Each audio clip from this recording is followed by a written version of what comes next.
So I'm Kristen, as Jeff said. I'm an occupational therapist at one of the therapy cares here at Children's Hospital. I have a background in sensory processing, autism, ADHD, working with kids individually as well as in groups, and also kind of on the self-regulation and social skills piece too. But let's get a little bit more into what is OT beyond just CBIT. As Kate kind of highlighted, with CBIT, that we focus a lot on those vocal and motor tics, or we talk about the top of the iceberg. I love this from the Tourette Association, this visual that talks about vocal and motor tics are really just that top of the iceberg. And below, hopefully you guys can see this at home, we see a lot of other co-occurring, whether it's diagnoses or just factors and symptoms, whether it's social communication difficulty, impulsivity, sensory processing issues, executive functioning, difficulty with transitions, rage and disinhibition. That kind of goes with that self-regulation. So today I'm going to kind of focus more on some of those things below the iceberg, because as Kate kind of highlighted, and as you may be gathering, both sides of the iceberg really impact our day-to-day participation. Our tics can impact everything below, and everything below can also impact our tics. So my two things for you to learn today are defining kind of what is occupational therapy and what is my role to help with individuals with Tourette's outside of CBIT, and then also just a little bit on how you can access these services. So what is occupational therapy? I really like this quote from AOTA. It says that occupational therapy practitioners are experts at helping people perform the occupations they need and want to do every day. Thinking about need and want, I think, is very important, and I highlight that with a lot of my patients.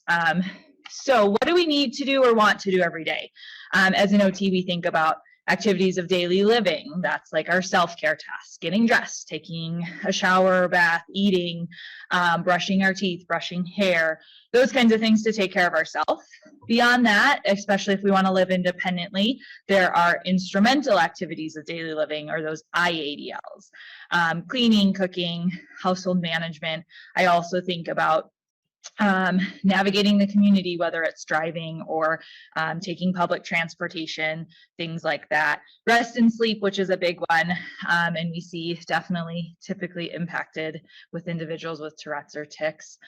Education, participation in school, handwriting, that's another big area that we'll get to. Work, holding a job, finding a job. Play and leisure, it's always important for all of us to have things that we want to be doing for fun, whether it's organized activities or just informally spending time with friends, which is that social participation piece, which can definitely be tricky depending on the individual. And as you can see, there's lots of occupations that we all need to do or want to do every day. But beyond occupations, as an OT, I also think about our performance patterns and skills. So that's individual skills individuals have, whether it's our fine motor, gross motor, visual motor, coordination, balance, and strength. Those all feed into our ability to complete a task. For example, like if you think about tying your shoe, if you don't have the coordination skills or the fine motor skills with your hands, it can be very tricky to make those little knots and get the string in the right place. And then also, if you think about the executive functioning skills that go into that, such as problem solving, paying attention, sequencing. So if we even go back to that shoe tying example, what is the sequence of tying a shoe? What if I get a knot in my shoe or it gets stuck? This is like a very basic example, but something I think that can highlight nicely, like we have this occupation that may seem simple, but depending on the individual, or if you're having a tic while you're trying to tie your shoe, that'll of course make it a lot more difficult to coordinate it, or even sometimes even attend to the task. Beyond that, thinking about emotional regulation, I think that's a big one. Maintaining that, I always call it that just right feeling, that ability to kind of stay calm and focused. And then sensory regulation, which Kate kind of highlighted on, and we'll get into more later, but sometimes we're more sensitive to certain types of sensory input or less sensitive or unaware of certain sensory input. And all of that is absolutely important to think about when it comes to thinking about participation in occupations. Beyond that, those personal factors, values, morals, the context. Is it important for you to tie your shoe, or will you just wear a shoe that doesn't have ties? Also, some people might just be like, I don't even really like any shoes with ties, and that's fine too. So as an OT, we definitely have to think about that. I absolutely think about that. Like, I'm not going to work on teaching someone to tie a shoe if they have no plans or had no interest in wearing shoes that tie, as well as those mental health factors. I think that's a big one here, as we've seen some of those co-occurring and comorbid conditions that we frequently see with tics and Tourette's. So this, I think, kind of highlights everything really nicely. So you see around the outside of this diagram, all of those occupations we think about each day that we are wanting to do or need to do. And then in the center, it's really like all those factors that make us who we are. And as an OT, we get to kind of think about this whole big picture and how that we can support individuals for the occupations and meeting them kind of where they are. So now we're going to go through and kind of think about how occupational therapists can work with individuals with tics and Tourette's. And I'm going to do my best to highlight all these areas, as Jeff mentioned. Please add in any questions. I think I could spend 10 plus minutes or even a presentation on a lot of these individual sections. So I'm going to do my best to just kind of give a nice little overview of them. So as I kind of mentioned before, we're really thinking about this pyramid or this iceberg, thinking about how everything below it impacts those tics on top, and our tics impact our participation in everything below it. So we're really going to focus on that, supporting what is under the water in the iceberg. One big thing that we will just start with is the self-regulation piece. I think that's huge. Awareness of emotions, knowing how to change regulation, and implementing strategies. That's kind of the three pieces of self-regulation. And even with CBIT, you have to be aware of your tics. So some may even talk about how like self-regulation work might be important prior to CBIT if we're not aware of our emotions, or if we have increased episodes of rage or getting upset, things like that. And as an occupational therapist, Kate kind of mentioned some of these, but I just have some visuals for them. So the beaker is from that Leaky Breaks, which is a free kind of curriculum available online, but it's thinking about what fills our frustration beaker. As well as the engine speed is in the middle, and that's kind of finding that just right. Some things make us feel fast, some make us feel slow, and something makes us feel just right. For older kids and teens, I love using the zones of regulation too, thinking about kind of what is that green zone, that happy, calm feeling feel like. Maybe where do our tics make us feel? Do they make us feel more frustrated or more sad? And being aware of that is super important, so that then we can figure out like, what can I do to help me get to the green zone or get to that just right place? Whether it's like taking a deep breath, or other sensory-based strategies, which we'll get into too. That first piece is kind of figuring out what is that just right feeling or that green zone feeling, and what is kind of filling up my beaker or putting me kind of over the top. So along with self-regulation, as an OT, I look closely at sensory processing. So we have 8 senses. The 5 that I always say you learn about in school are eyes, ears, taste, smell, and touch. But then there's also 3 more that are pretty important to our daily functioning. Our vestibular sense, which is our sense of movement and balance, which really helps us navigate the world around us. Our proprioceptive sense, that's our muscles and joints, helps us know where we are in space. Again, teams up with our other sensory systems to safely navigate the world around us. And the interoceptive sense, which is internally, are we hot, cold, do we have to go to the bathroom, anything like that. And of course, if we think about these sensory systems, you could easily see, or some of you maybe even be noticing like, oh yeah, loud noises kind of fill up that beaker, or, tags in my shirt fill up that beaker, or make me kind of feel fast or into that yellow or red zone and just put me in not a just right place. So as an OT, we kind of work on thinking about that, because we think about our sensory systems in 3 ways. Being over-responsive or under-responsive, or kind of that seeking, or what we call modulation of senses. Motor-based, so controlling our body, coordinating our movements, and then discriminating different senses, hearing our name when it's called in a noisy room, things like that. So as an OT, we really dive into each of those sensory systems and think about how that impacts our day-to-day participation. I really like thinking about it like a pyramid. And as you see, all those sensory systems are at the bottom, or the foundation for our day-to-day functioning. And then, I don't know if you can see it, but at the top is like academic learning, daily activities, behavior. Kind of, as we move up, we get into more of those self-regulation and occupation-based participation. So what do we know about sensory processing, specifically for individuals with Tourette syndrome or tics? We know that it is more common to be over-responsive or oversensitive to sensory input. We also see that too much sensory input or too little can increase tics, whether it's like being somewhere that's dead silent, we see an increase in tics, or somewhere where it's like very noisy, very distracting, lots to look at. So being aware of our sensory processing can impact how our tics kind of wax and wane. We also see sensory processing differences in individuals with ADHD and OCD, or it can lead to increased anxiety.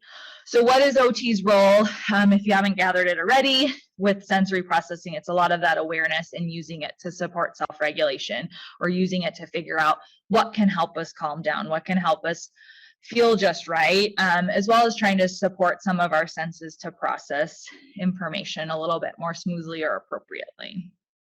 The next area that I think is super important that we see commonly in individuals with tics and Tourette's is executive functioning, whether it's organization, time management, sequencing, planning ahead, even inhibition. We see a lot of challenges with executive functioning in individuals with Tourette's and tics. I didn't necessarily pull like a percentage, because kind of as Chelsea mentioned, like every study you read could have a different percentage of what percent of individuals have executive functioning difficulties, as well as like what I was mentioning before, we see higher difficulty with executive functioning for the individuals who have other co-occurring conditions, whether it be ADHD, OCD, or anxiety, or other conditions. So as an OT, some things that we like to use are schedules and organizers, some file folders, some color coding, using some timers. This is like a visual timer I like to use for younger kids. Even I love using timers on phones, or alerts and calendar features on phones, especially when we're working with teens and a lot of them have their own phones they use. I like thinking about this get ready, do done up in the corner. So getting ready, what do we need for a task? What are the steps to it? And what does done look like? We find with individuals who have difficulty with executive functioning that that done piece can be challenging.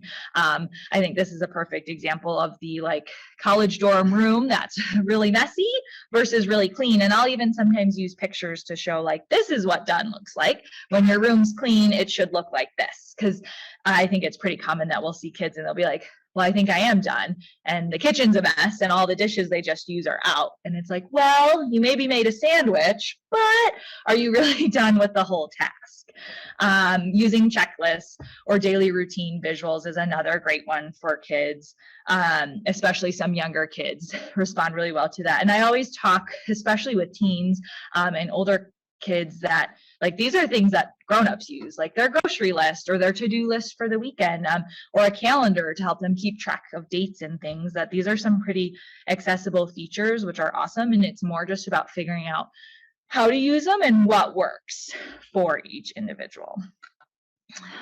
Thinking about specific daily living tasks. I talked a little bit about daily routines. Another one I like to talk about is brushing teeth. Sometimes individuals with tics have a hard time brushing their teeth because they'll have an arm tic while they're trying to brush their teeth. So thinking about when is the best time to brush our teeth, or especially if you're working in CBIT, you can work with your CBIT provider of using that competing response while brushing your teeth, or maybe right before or right after, as well as like what other things will help your body feel calm and just right to brush your teeth, to see if we can make that task a little easier. Another one is kitchen tasks. I had one patient from clinic who was saying, oh yeah, I used to not use knives in the kitchen because I didn't know if I was going to like throw them or drop them, and I was very unpredictable with them. Or same thing with glass dishes, like, oh, I just dropped glass dishes on the floor when I was walking, things like that. So thinking about modifications we can use, as well as thinking about like our routine, or is there a certain time that it might be better, or could someone do part of the kitchen task for us? Same thing with safety during driving, or with employment. Sometimes it can be about advocating to your employer, which we'll talk about a little bit more.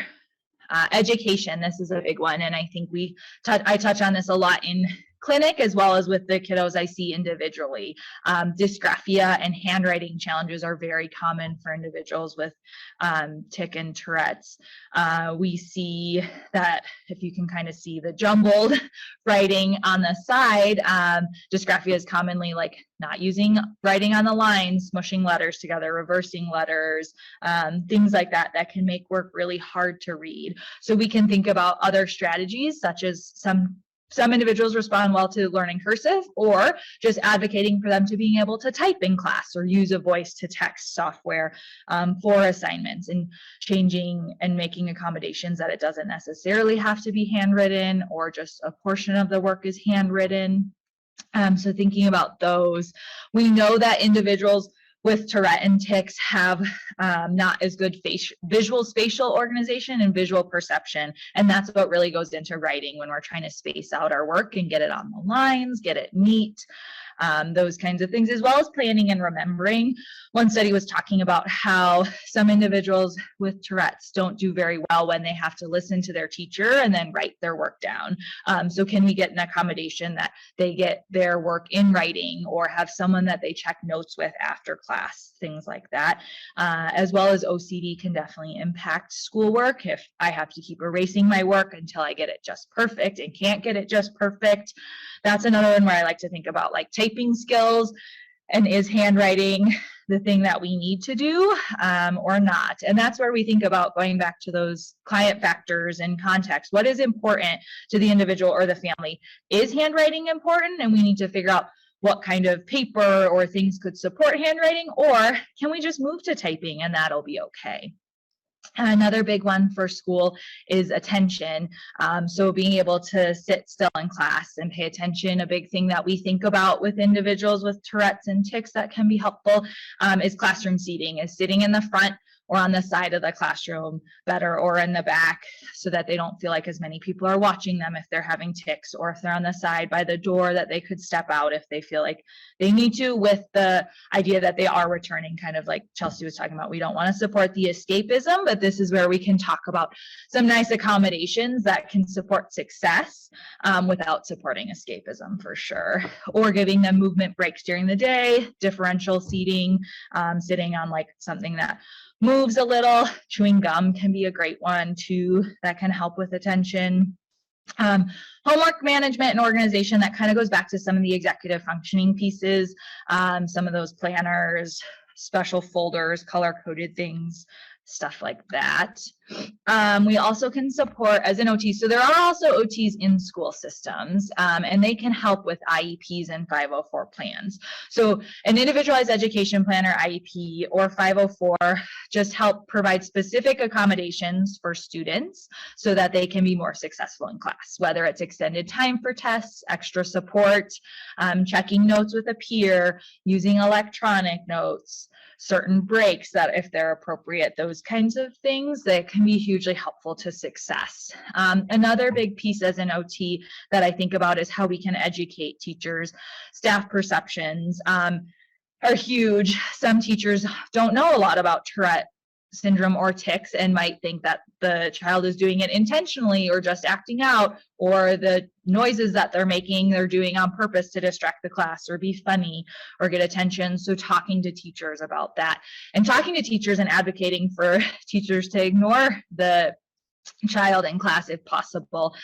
This is a letter example that is from the Tourette Association of America that is basically just advocating to a school saying, like, I have a tic disorder. This is what it is. This is what's common with it. Please just ignore it. Those kinds of things. And same with, this is like a little medical card that some people like to carry like in their wallet or with them to give out to people they see in public or to schools, that provides a little bit of information on what Tourette syndrome is and kind of what they're doing. I think that advocacy and education piece is huge and can be really hard and daunting and overwhelming for sure. Social communication. So we see that individuals with Tourette and tics have lower self-identity, self-confidence, and self-esteem, and that can definitely be a factor from the tics, whether the tics are making it physically hard to talk with peers. I had one individual tell me, well, I can never go to the movie with my friends because I have so many vocal or phonic tics that I can't be in a quiet movie theater. That just won't work. Or I'm trying to talk to my friends and I can't even tell them a whole story because of my tics. So thinking about that, and that's also where CBIT kind of pairs in nicely to address the tic, but then also we can work with the individual on how they can advocate for their peers or coming up with alternative activities. Could they watch a movie at their house or plan something else with friends? The other really big one, so just kind of like supporting those advocating skills and navigating bullying situations. Unfortunately, that's way too common, I think, for all individuals, as well as specifically for individuals with Tourette and tic disorders. And then I think a big one is finding community support. There are some really nice youth ambassadors out there. If you go to the Colorado TAA.com website, you can reach out and get paired with some youth ambassadors in the area who are other peers and teens with tics or Tourette's, as well as this picture is from the Tourette Association of America, and they have some additional resources and tools for teens or parents and caregivers. But that social piece, I think, is a really important one to address and make sure that we don't overlook. Sleep. So again, this number can vary, but we see that like about 65% of individuals with Tourette syndrome have difficulty falling asleep, whether it's because of their tics, whether they're trying to fall asleep, or some of those other comorbid, co-occurring things like anxiety or stress related to sleep. This visual on the side is just talking about the ABCs of sleeping, and it's going through, and this is something that as an OT we think about a lot for younger kids as well as older, having an age-appropriate bedtime and wake times that are consistent to ensure enough sleep. Schedules and routines even during the day, and a schedule and routine to go to bed. Thinking about the location of sleep. It should be quiet. It shouldn't be bright. It should be dark. Electronic use, not being on phones or tablets or even computers before bed.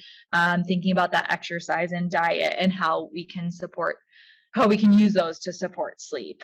The positivity, I think that's a big one, is the family conflict and the emotional environment, how families can support positive sleep environments.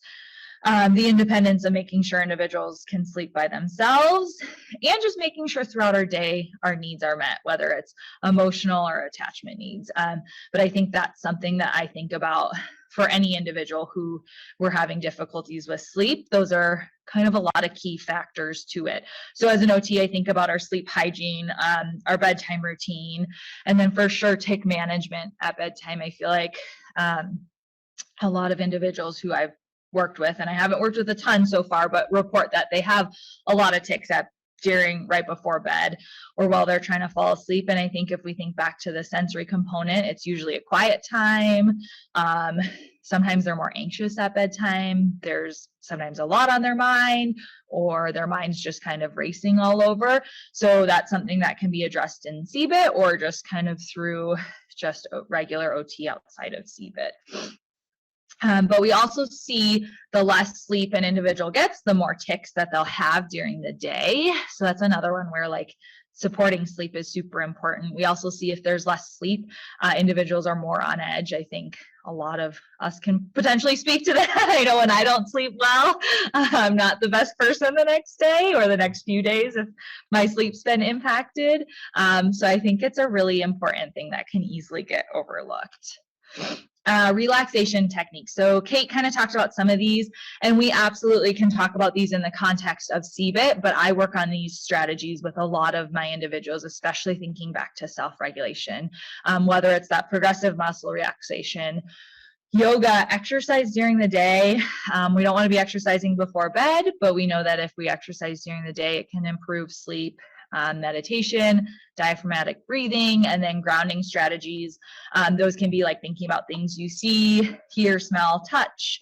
I love playing like I Spy games with the alphabet, or thinking of words that start with each letter of the alphabet as kind of like a calm down, wind down game, and can be good things to incorporate kind of before bedtime, especially because we don't want to be on phones or on playing video games, watching TV, those kinds of things. So kind of in summary, if we look back, we kind of have talked about all of those things on the top of the iceberg with Kate's help, and then all of the things below, which was hopefully what kind of got highlighted here. And as I mentioned before, it's not all inclusive. There are lots and lots of different things, and every individual is different. Even if we say 60% of people with Tourette's have X, Y, or Z, it doesn't mean that you do, or you might have something that is less common, and it doesn't mean that it's a bad thing. It just means that as an occupational therapist, we can kind of use our lens to look at all those client factors and think about what do you want to do or need to be doing, and how can we help with that.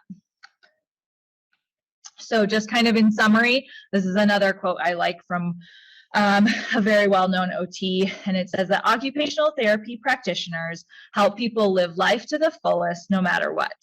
They provide practical solutions for success in everyday living and help people alter how they arrange their daily activities to maximize function, vitality, and productivity. So just kind of in summary, and I'll go through this pretty quick because Kate did a great job highlighting it too. We offer OT services here outside of CBIT.